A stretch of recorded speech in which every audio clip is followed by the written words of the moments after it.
القصيدة كوتن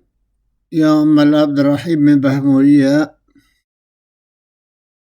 بمخلصة مفتي نفيسيا و خواندن بدنك قوتن ملا بهادين أقن ملا يسر سركيا و كم قوثلاري بكن کرم که نازنین من سجاوین ممیوانی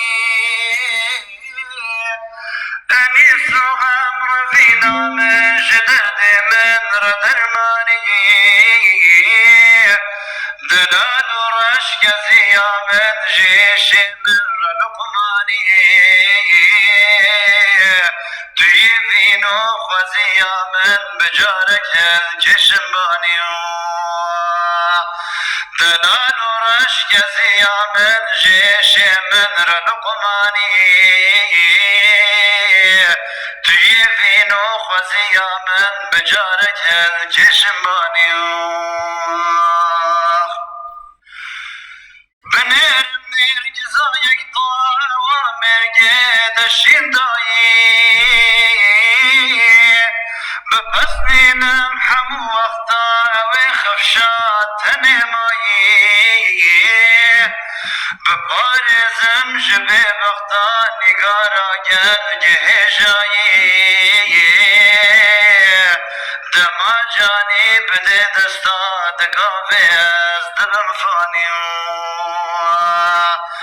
دپارزم جبه وقتا نگارا گل جهجایی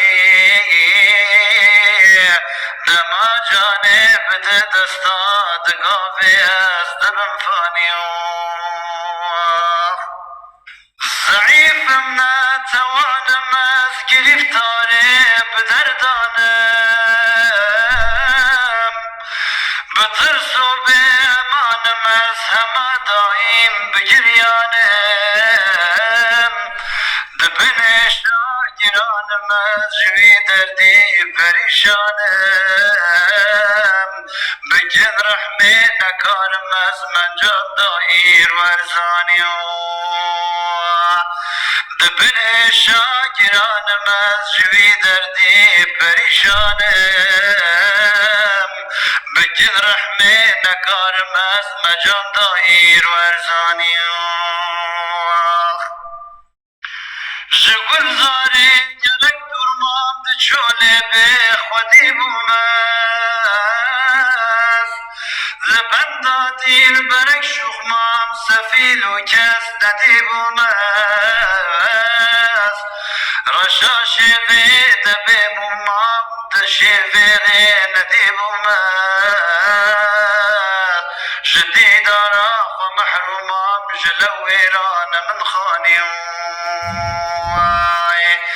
رشا شوید به مومام شویده ندی بومد جدیدارا و محرومام جلو ایران من خانیم